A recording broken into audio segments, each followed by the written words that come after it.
Chicken റോസ്റ്റിൻ്റെ റെസിപ്പിയാണ് കാണിക്കുന്നത്. ആദ്യം കുറച്ച് വെളിച്ചെണ്ണ ഒഴിച്ച് എണ്ണ ചൂടാകുമ്പോൾ കടുക് പൊട്ടിക്കുക. അതിലേക്ക് ചെറുതായി എരിഞ്ഞ സവോള, പച്ചമുളക് ഇത് രണ്ടും ചേർത്ത് വഴറ്റുക. ഒരു അര സ്പൂണ് ഉപ്പ് കൂടി ഇതിലേക്ക് ചേർത്ത് കൊടുത്ത് നന്നായി ഇളക്കി കൊടുക്കണം. കുറച്ച് വഴന്നതിന് ശേഷം ഇതിലേക്ക് ഇഞ്ചി, വെളുത്തുള്ളി ചതച്ച് വച്ചത് കൂടി ചേർത്ത് കൊടുത്ത് മിക്സ് ചെയ്യാം. നന്നായി മിക്സ് ചെയ്യണം ഇത്. അതിനുശേഷം ഇതിലേക്ക് കുറച്ച് കറിവേപ്പില കൂടി ചേർത്ത് കൊടുക്കാം. കറിവേപ്പില കൂടി ചേർത്തതിന് ശേഷം നന്നായി വഴറ്റി കൊടുക്കണം. ചിക്കൻ റോസ്റ്റിന് ഈ സവോള നന്നായി ബ്രൗൺ കളർ ആകുന്നത് വരെ വഴറ്റിയെടുക്കണം. അതിൻ്റെ കൂടെ ഇഞ്ചി, വെളുത്തുള്ളി എന്നിവയുടെ പച്ചമണം കൂടി മാറണം.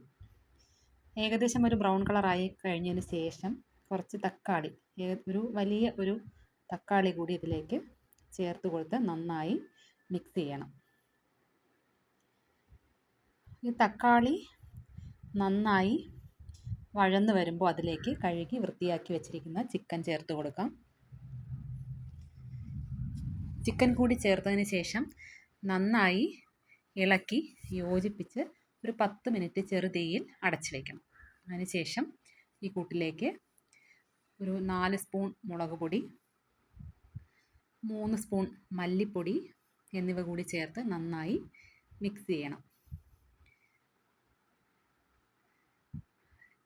ഇനി ഇതിലേക്ക് ഒരു ചെറിയ സ്പൂൺ, ഒരു 1/4 സ്പൂൺ കുരുമുളക് പൊടി കൂടി ചേർത്ത് കൊടുക്കാം.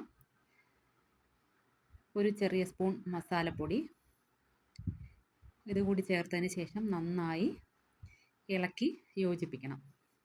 ഈ മസാലകളുടെ പച്ചമണം മാറുന്നത് വരെ നന്നായി ഒന്ന് ഇളക്കി യോജിപ്പിച്ച് കൊടുക്കണം. അതിനുശേഷം ഇതിലേക്ക് ഒരു ഗ്ലാസ് ചൂടുവെള്ളം കൂടി, തിളപ്പിച്ച വെള്ളം കൂടി ഇതിലേക്ക് ചേർത്ത് കൊടുക്കണം. നന്നായി ഇളക്കി യോജിപ്പിച്ചതിന് ശേഷം ഇത് നന്നായി ഒന്ന് അടച്ച് വെച്ച് ചെറിയ തീയിൽ വേവിച്ച് എടുക്കണം. ഇപ്പോൾ ഇതിന് മസാലക്കൂട്ടുകളെല്ലാം നന്നായി പിടിച്ചിട്ടുണ്ട് ചിക്കൻ പീസസിലെല്ലാം. കുറച്ചുകൂടി വെള്ളം വറ്റിയതിന് ശേഷം ഒരു പ്ലേറ്റിലേക്ക് മാറ്റാം.